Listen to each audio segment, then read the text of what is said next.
"You've done as much as I have, Clarice," she said. "You should go too." Clarice shook her head. "I'm not going back in there." Travis Stoll laughed. "Don't tell me you're scared, Clarice, chicken." Clarice got to her feet. I thought she was going to pulverize Travis, but she said in a shaky voice, "You don't understand anything, punk. I'm never going in there again. Never." She stormed out of the arena. Travis looked around sheepishly. "I didn't mean to." Chiron raised his hand. "The poor girl's had a difficulty here. Now, do we have an agreement that Annabeth should lead the quest?" We all nodded except Quintus. He folded his arms and stared at the table. I wasn't sure anybody else noticed. "Very well." Chiron turned to Annabeth. "My dear, it's your time to visit the Oracle. Assuming you return to us in one piece, we shall discuss what to do next." Waiting for Annabeth was harder than visiting the Oracle myself. I had heard it speak prophecies twice before. The first time it had been in the dusty attic in the big house, where the spirit of the Delphi slept inside of a body of a mummified hippie lady. The second time, the Oracle had come out for a little stroll in the woods. I still had nightmares about that. I had never felt threatened by the Oracle's presence, but I had heard stories. Campers who'd gone insane, who had seen visions so real they died of fear. I paced the arena, waiting. Miss O'Leary ate her lunch, which consisted of 100 pounds of ground beef and several dog biscuit-sized trash can lids. I wondered where Quintus got dog biscuits that size. I didn't figure that you could walk into the pet zone and put those on your shopping cart. Chiron was in deep conversation with Quintus. It looked like they were disagreeing about something. Quintus kept shaking his head. On the other side of the arena, Tyson and the Stoll brothers were racing miniature bronze chariots that Tyson had made out of armor scraps. I gave up on pacing and left the arena. I started across the fields and stared at the big house's attic window, dark and still. What was taking Annabeth so long? I was pretty sure it hadn't taken me this long to get my quest. "Percy!" a girl whispered. Juniper was standing in the bushes. It was weird how she almost turned invisible when she was surrounded by plants.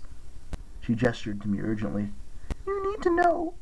Luke wasn't the only one I saw around the cave." "What do you mean?" She glanced back at the arena. "I was trying to say something, but he was right there." "Who?" "The Swordmaster," she said. "He was poking around the rocks." My stomach clenched. "Quintus? When?" "I don't know. I don't pay attention to time. Maybe a week ago when he first showed up." "What was he doing? Did he go in?" I'm not sure. He's creepy, Percy. I didn't even see him come into the glade. Suddenly he was just there. You had to tell Grover it's too dangerous." "Juniper," Grover called from inside the arena. "Where'd you go?"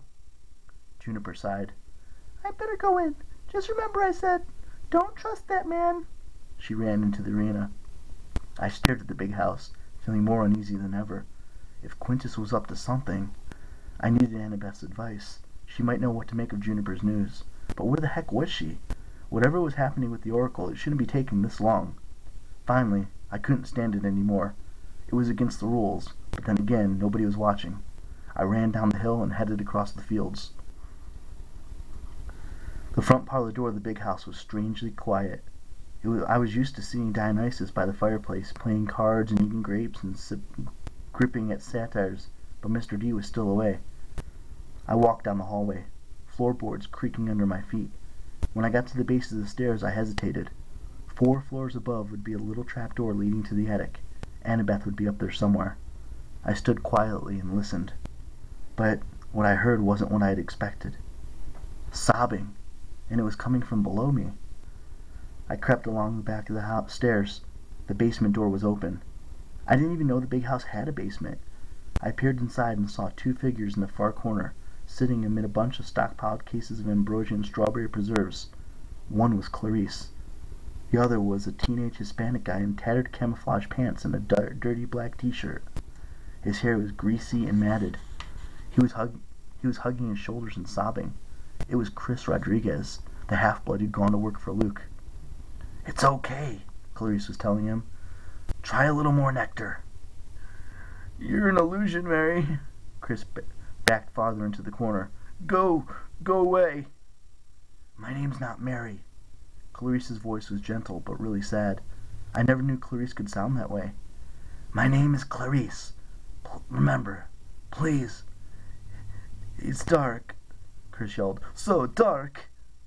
"Come outside," Clarice coaxed. "The sunlight will help you." "1,000 skulls, and the earth keeps healing him." "Chris," Clarice pleaded. It sounded like she was close to tears. "You have to get better. Please. Mr. D will be back soon. He's an expert in madness. Just hang on."